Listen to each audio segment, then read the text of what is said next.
अब हम बात करते हैं जॉन स्टुअर्ट मिल अर्थात जेएस मिल के उपयोगितावाद संबंधी विचारों की। उपयोगितावाद, जेएस मिल का उपयोगितावाद का सिद्धांत। हम जानते हैं उपयोगितावाद के जो प्रवर्तक है बेंथम को माना जाता है, और जो जेएस मिल के जो पिताजी थे जेम्स मिल, वो भी बेंथम के उपयोगितावाद सिद्धांत के कट्टर समर्थक थे, और उनके समर्थक होने की वजह से जॉन स्टुअर्ट मिल, जेएस मिल शुरुआती दौर में बेंथम के उपयोगितावादी सिद्धांत के भी समर्थक थे।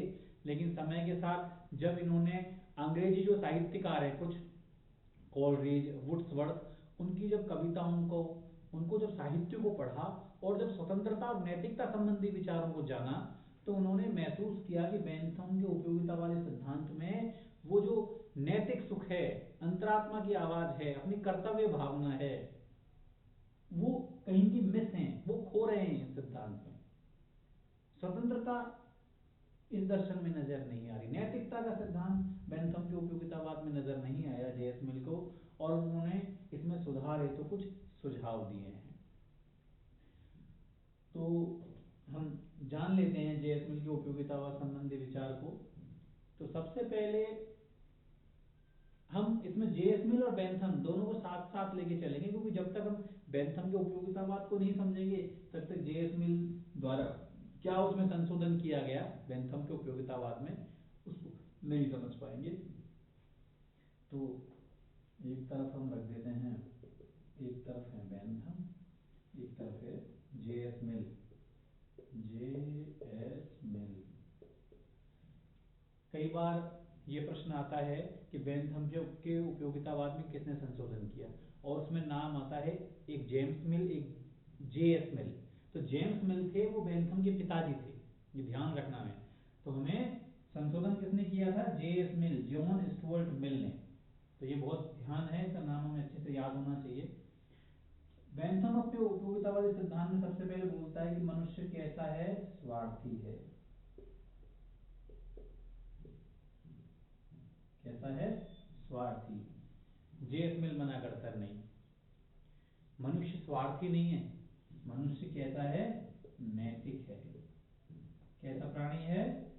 नैतिक प्राणी है। बेंथम ने कहा मनुष्य स्वार्थी है, सुखवादी है, हमेशा अपने सुख की भावना से काम करेगा, उसको दूसरों के सुख से ज्यादा मतलब नहीं है, वो वही कार्य करना चाहता है जिसमें खुद का सुख निहित है। जेएस मिल कहता है नहीं, मनुष्य कैसा प्राणी है? नैतिक प्राणी है, उसमें नैतिकता है। वो जब दूसरों की भलाई के लिए काम करता है तब उसे सुख महसूस होता है, उसे आनंद आता है। मनुष्य भावनात्मक प्राणी भी तो है, उसे दूसरों के लिए जब वो अच्छा काम करता है तो जब खुशी मिलती है, उसे ऐसा लगता है मैंने बहुत अच्छा कार्य किया है। तो जेएस मिल कहता है नहीं, मनुष्य स्वार्थी प्राणी नहीं है, मनुष्य एक नैतिक प्राणी है, भावनात्मक प्राणी है, और जब वो दूसरे की भलाई के लिए, दूसरों की अच्छाई के लिए जब वो कार्य करता है तो उसे सुख प्राप्त होता है, उसे आनंद प्राप्त होता है। इसलिए बेंथम का ये कहना कि मनुष्य स्वार्थी प्राणी है, जेएस मिल इस कथन को नहीं मानता है। बेंथम कहता है कि मनुष्य स्वार्थी है, वो जो जिस कार्य से सुख प्राप्त होगा वही कार्य करता है। जेएस मिल कहता है नहीं, मनुष्य केवल बाहरी क्षणिक सुखों के आधार पर अपने कार्य का निर्धारण नहीं करता, वो सुख दुख का जो निर्धारण करता है वो अपनी अंतःकरण की आवाज पे करता है। अंतःकरण की आत्मा की जो आवाज है उसके आधार पर ही वो तय करता है कि मुझे कौन सा कार्य करना है, मुझे कौन सा कार्य नहीं करना। और अंतःकरण, जेएस मिल कहता है कि अंतःकरण कहता है कि मनुष्य को हमेशा दूसरे की भलाई, दूसरे की अच्छाई के लिए भी कार्य करना चाहिए, इसलिए मनुष्य हमेशा दूसरों की भलाई और अच्छाई के लिए भी कार्य करता है। जो नैतिक उद्देश्य मनुष्य का वो यही होता है कि जो नैतिक सुखों को प्राप्त करना, नैतिक जो कार्य हैं उनसे जो प्राप्त होने वाले जो सुख हैं उनको मनुष्य प्राप्त करना चाहता है। इस प्रकार जो जेएस मिल है वो कहता है कि मनुष्य स्वार्थी प्राणी न होकर एक नैतिक और एक भावनात्मक प्राणी है। तो जो बेंथम की स्टार्टिंग लाइन है उपयोगितावाद सिद्धांत की, उसको ही जेएस मिल नकार रहे हैं, उसे अस्वीकार कर रहे हैं। बात बेंथम बोलते हैं कि सुखों में मात्रात्मक भेद होता है, मात्रात्मक भेद है, गुणात्मक नहीं है। अर्थात हमने कोई कार्य किया, उससे हमें सुख की प्राप्ति हुई। सुखों में मात्रात्मक भेद हो सकता है, किसी कार्य से हमें ज्यादा सुख की प्राप्ति हो सकती है, किसी कार्य से हमें कम सुख की प्राप्ति हो सकती है। इसको बेंथम मान रहा है, लेकिन बेंथम कहता है उनमें गुणात्मक भेद नहीं होता। हम ये नहीं कह सकते कि इस कार्य को करने से तो हमें उच्च क्वालिटी का सुख प्राप्त हुआ है और इस कार्य को करने से हमें निम्न क्वालिटी का सुख प्राप्त हुआ है। गुणवत्ता को लेकर कोई भेद नहीं है, सुखों में क्वालिटी का लेकर भेद नहीं होता। एक कविता पाठ भी उतना ही अच्छा हो सकता है जितना पुष्पिन नामक खेल को खेलना, मतलब खेल से भी उतना ही सुख प्राप्त हो सकता है जितना कविता पाठ करने से। वो सुखों में कोई क्वालिटी का भेद नहीं मानता, गुणवत्ता का भेद नहीं मानता, केवल मात्रात्मक अंतर मान रहा है कि किसी सुख से हमें ज्यादा, किसी कार्य करने से हमें ज्यादा सुख प्राप्त हो सकता है, किसी कार्य को करने से हमें कम सुख की प्राप्ति हो सकती है, लेकिन उनमें क्वालिटी का भेद नहीं होता, ऐसा बेंथम मान रहा है। लेकिन जो जे.एस. मिल कहते हैं नहीं, सुखों में मात्रात्मक भेद भी होता है, इसके अलावा गुणात्मक भेद भी होता है, ये भी होता है। जे.एस. मिल कह रहे हैं कि जो सुख है वो दो प्रकार के होते हैं, एक तो होते हैं भौतिक सुख, एक है आंतरिक सुख या नैतिक सुख बोलते हैं जिनको हम।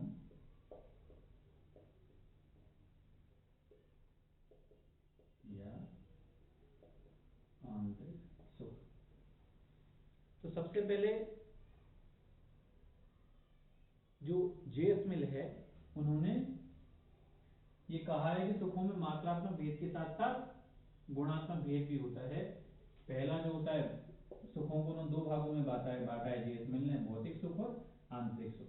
भौतिक सुख जिनका उद्देश्य होता है क्षणिक सुख की प्राप्ति करना, इंद्रिय सुख जो है वो इससे जुड़े हुए हैं, लेकिन जो आंतरिक सुख हैं उनका उद्देश्य हमें नैतिक सुख की प्राप्ति करना, मनुष्य को भलाई, नैतिकता, अच्छाई, करुणा, मानवता, इन गुणों का जो विकास है वो कौन से सुख करते हैं? आंतरिक सुख होते हैं। और मनुष्य का उद्देश्य यही सुख होना चाहिए, क्योंकि मनुष्य एक नैतिक प्राणी है, भावनात्मक प्राणी है, इसलिए मनुष्य का जो प्रयास है वह इन्हीं आंतरिक सुख, नैतिकता का विकास करना, अपने व्यक्तित्व का विकास करना, सामाजिकता का विकास करना, यही उद्देश्य मनुष्य के होने चाहिए। और जे.एस. मिल इसलिए बोल रहा है कि सुखों में मात्रात्मक भेद तो होता ही होता है, मात्रा का अंतर तो होता ही होता है कि किसी कार्य को करने से हमें ज्यादा सुख की प्राप्ति होती है और किसी कार्य को करने से हमें कम सुख की प्राप्ति होती है, लेकिन साथ ही सुखों में गुणात्मक भेद भी होता है, सुखों में क्वालिटी का अंतर भी होता है। कुछ सुख हैं जो उच्च किस्म के होते हैं, उच्च किस्म, हाई क्वालिटी, गुणवत्ता के। कुछ जो सुख हैं वो निम्न क्वालिटी के होते हैं, ये उच्च क्वालिटी के। सुखों में गुणवत्ता का अंतर भी होता है। कविता पाठ जो है वो उच्च गुणवत्ता वाला सुख है, किसी खेल को खेलने से हमें जो कविता पाठ वाला जो उच्च गुणवत्ता वाला जो सुख है वो हमें प्राप्त नहीं हो सकता। तो सुखों में गुणवत्ता का अंतर भी होता है, ऐसा जे.एस. मिल मानते हैं। वो कहते हैं कि एक संतुष्ट सुअर की तुलना में असंतुष्ट मनुष्य होना ज्यादा अच्छा है।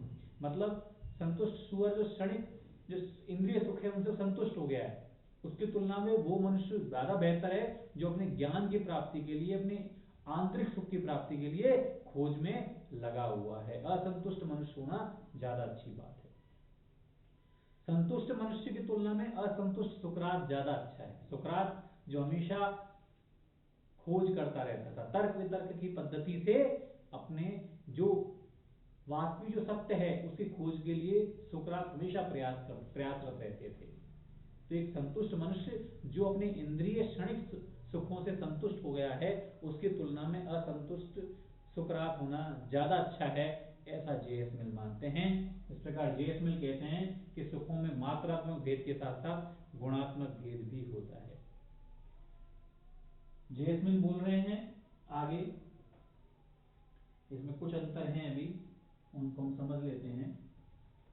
जेसमिन बोलते हैं कि सुखों को इसलिए नहीं मापा जा सकता। बेंथम ने कहा था कि सुखों को मापा जा सकता है, लेकिन मिल क्या कह रहे हैं, सुखों को नहीं नापा जा सकता। क्योंकि सुख क्या है, एक भावनात्मक अनुभूति तो है, भावनात्मक अनुभूति है, और भावनात्मक अनुभूति होने की वजह से हम सुख को नहीं नाप सकते। सुख को आप कैसे नाप सकते हो, सुख तो अंतःकरण की आवाज है, ये मनुष्य को आत्मिक भावनात्मक जो अनुभूति है वो है, हम उसको नहीं नाप सकते। तो इस प्रकार जो बेंथम जब बोलता है कि सुखों को माप सकते हैं, तो जेसमिन साफ मना कर देते हैं, सुखों को नहीं मापा जा सकता। फिर बेंथम ये बोलते हैं कि मनुष्य हमेशा सुखवादी प्राणी है, स्वार्थी प्राणी है, हमेशा सुख की भावना से काम करता है, लेकिन कुछ दबाव है बाहरी, समाज का दबाव, ईश्वर का दबाव, राज्य का दबाव, ये धार्मिक दबाव, ये कुछ दबाव है जिसके कारण मनुष्य दूसरों के सुख के लिए भी उसे काम करना पड़ता है, काम करने के लिए बाध्य हो जाता होता है, उसे कुछ डर है जिसके कारण वो अपने सुख के बजाय और लोगों के सुख के लिए भी वो काम करता है। जेसमिल कहता है ये बाहरी दबाव तो है ही हैं जो मनुष्य को और लोगों के कल्याण के लिए प्रेरित करते हैं, लेकिन जो एक सबसे बड़ा है वो उसकी अंतरात्मा की आवाज, उसकी कर्तव्य भावना। तो बाहरी स्रोत के साथ साथ जेसमिल एक आंतरिक स्रोत को भी स्वीकार कर रहे हैं, जिनके कारण मनुष्य और लोगों के कल्याण के लिए काम करता है। वो क्या है, कर्तव्य भावना, उसकी अंतरात्मा, उसकी अंतरात्मा, उसकी नैतिक जो है, नैतिक जो विचार हैं उसके, उनसे वो प्रेरित होकर अपनी अंतरात्मा की आवाज पर, अपनी कर्तव्य भावना से प्रेरित होकर वो अन्य लोगों के कल्याण के लिए भी कार्य करता है। अपनी अंतःकरण की आवाज के आधार पर ही वो अन्य लोगों के कल्याण के लिए कार्य करता है। तो जहां बेंथम कहता है कि मनुष्य कुछ बाहरी दबावों के कारण अन्य लोगों के कल्याण के लिए काम करता है, अन्य लोगों के सुखों के लिए काम कर रहा है, जेसमिन बोल रहे हैं कि बाहरी दबावों के साथ साथ एक आंतरिक स्रोत भी है, एक कर्तव्य भावना भी है, एक अंतरात्मा की आवाज भी है, जिसके आधार पर मनुष्य अन्य जो लोग हैं उनके सुखों के लिए, उनके कल्याण के लिए वो प्रेरित होता है, उनके कार्य करता है।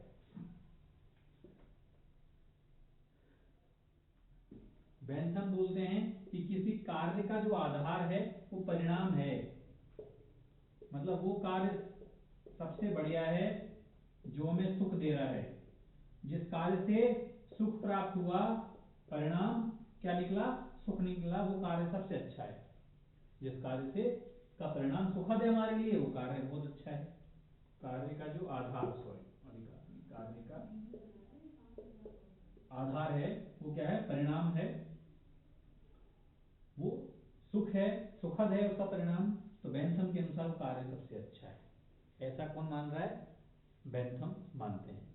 लेकिन जो जेसमिल है वो कार्य का जो आधार परिणाम न मानकर क्या मानते हैं, उसको उद्देश्य। जेसमिल ये कह रहा है बेंथम, कार्य का आधार क्या है, परिणाम। जेसमिल कहते हैं नहीं, परिणाम से किसी कार्य को नहीं जांच सकते। यदि मापा जाए, जांचा जाए, तो किसी कार्य को किसी उद्देश्य से जाना चाहिए, उद्देश्य से उसे जांचा जाना चाहिए। यदि किसी कार्य के नैतिक उद्देश्य हैं तो कार्य अच्छा माना जाएगा, चाहे उसका परिणाम अच्छा हो चाहे वो बुरा हो। तो किसी कार्य का जो आधार है वो परिणाम एक क्षणिक इंद्रिय सुख नहीं होना चाहिए। किसी कार्य से प्राप्त होने वाला क्षणिक इंद्रिय सुख उस कार्य को नहीं नाप सकता, ऐसा जेसमिल बोलता है। जेसमिल कहते हैं किसी कार्य का जो आधार है वो उसका नैतिक उद्देश्य होना चाहिए। कोई भी कार्य नैतिक उद्देश्य और यदि नैतिक कल्याण की भावना से किया जाए तो वो कार्य अच्छा माना जाएगा। केवल क्षणिक इंद्रिय सुख का जो परिणाम है उसके आधार पर हम किसी कार्य को नहीं जा सकते। इसके अलावा जो बेंथम है वो बोलते हैं कि जो व्यक्ति का सुख है वो अधिकतम लोगों का अधिकतम हित है। माफी चाहूंगा, बेंथम बोलते हैं कि राज्य एक उपयोगितावादी संस्था है। राज्य एक उपयोगितावादी संस्था है जिसका उद्देश्य अधिकतम लोगों का अधिकतम हित को साधना। मिल बोलते हैं राज्य उपयोगितावादी नहीं है। राज्य कौन सी संस्था है? नैतिक संस्था है। उसका उद्देश्य अधिकतम लोगों का अधिकतम हित साधना नहीं है। उसका उद्देश्य है राज्य में रहने वाले व्यक्तियों की स्वतंत्रता को सुनिश्चित करना, राज्य में रहने वाले लोगों का नैतिक विकास करना। तो जो जेएफ मिल है वो राज्य को एक उपयोगितावादी संस्था नहीं मानते, उनको एक नैतिक संस्था मानते हैं। इसके अलावा बेंथम बोलते हैं कि जो राज्य का कार्य है अधिकतम लोगों का अधिकतम हित की पूर्ति करना है, वो कार्य करे जिसमें ज्यादा से ज्यादा लोगों को सुख की प्राप्ति हो। जेएफ मिल कहते हैं कि राज्य के साथ साथ व्यक्ति का जो उद्देश्य है वो भी अधिकतम लोगों का अधिकतम हित होना चाहिए, अर्थात व्यक्ति भी अधिकतम लोगों के अधिकतम हित को लेकर कार्य करे। इस प्रकार जो जेएफ मिल है वो बेंथम के जो अधिकतम लोगों का अधिकतम सिद्धांत है उसको कहीं न कहीं व्यक्तिवाद से जोड़ देता है। व्यक्तिवाद और सामाजिकता में जो समन्वय है वो हमें जेएफ मिल के विचारों में नजर आता है। जो राज्य का उद्देश्य अधिकतम लोगों का अधिकतम हित, उसे वो व्यक्ति के हित से जोड़ देता है कि व्यक्ति का उद्देश्य भी अधिकतम लोगों का अधिकतम हित होना चाहिए, अर्थात उसे जन कल्याण, औरों के कल्याण, औरों का जो जो उद्देश्य, औरों के जो कल्याण है, नैतिकता की जो भावना है उससे प्रेरित होकर मनुष्य को कार्य करना चाहिए। तो इस प्रकार जो जेएफ मिल है वो अपने विचारों में नैतिकता और व्यक्तिवाद को महत्वपूर्ण मानता है, और इन विचारों का अध्ययन करने पर हम देखते हैं कि वो सुख की तुलना में स्वतंत्रता को ज्यादा महत्वपूर्ण मान रहा है। और ये कहा जाता है कि जेएफ मिल ने बेंथम के उपयोगितावाद में इतने संशोधन कर दिए। बेंथम मनुष्य को स्वार्थी मान रहा है, जेएफ मिल ने कहा नहीं, मनुष्य एक नैतिक प्राणी है। उसने सुखों में मात्रात्मक भेद माना, जेएफ मिल ने कहा नहीं, भावना मात्रात्मक के साथ गुणात्मक भेद भी होता है। बेंथम ने कहा सुख को मापा जा सकता है, जेएफ मिल बोलते हैं सुखों को नहीं नापा जा सकता, सुख एक भावनात्मक अनुभूति है। बेंथम कहते हैं कार्य का आधार परिणाम है, जेएफ मिल कहते हैं नहीं, कार्य का आधार परिणाम नहीं है, नैतिक उद्देश्य है कार्य का आधार। बेंथम राज्य को उपयोगितावादी संस्था मान रहे हैं, जेएफ मिल कहते हैं नहीं, राज्य एक उपयोगितावादी नहीं, एक नैतिक संस्था है। वो कहते हैं राज्य को अधिकतम लोगों का अधिकतम लोगों के कल्याण के लिए कार्य करना चाहिए, जेएफ मिल बोलते हैं नहीं, राज्य के साथ साथ व्यक्ति का उद्देश्य भी अधिकतम लोगों का अधिकतम कल्याण होना चाहिए। तो जैसे ये संशोधन जेएफ मिल ने बेंथम के विचारों में दिए, कहा जाता है कि उन्होंने बेंथम के सिद्धांत को खत्म कर दिया। इसीलिए जेएफ मिल को अंतिम उपयोगितावादी विचारक भी कहते हैं, क्योंकि इतने संशोधन करने के बाद किसी बाद में आने वाले किसी अन्य विचारक ने उनके उपयोगितावादी सिद्धांतों को दोबारा नए रूप में पेश करने की कोशिश नहीं की। तो इस प्रकार जो जेएफ मिल के उपयोगितावाद संबंधी विचार हैं बहुत महत्वपूर्ण है, क्योंकि वो सुख की तुलना में स्वतंत्रता, नैतिकता और व्यक्तिवाद को ज्यादा महत्वपूर्ण मानते हैं।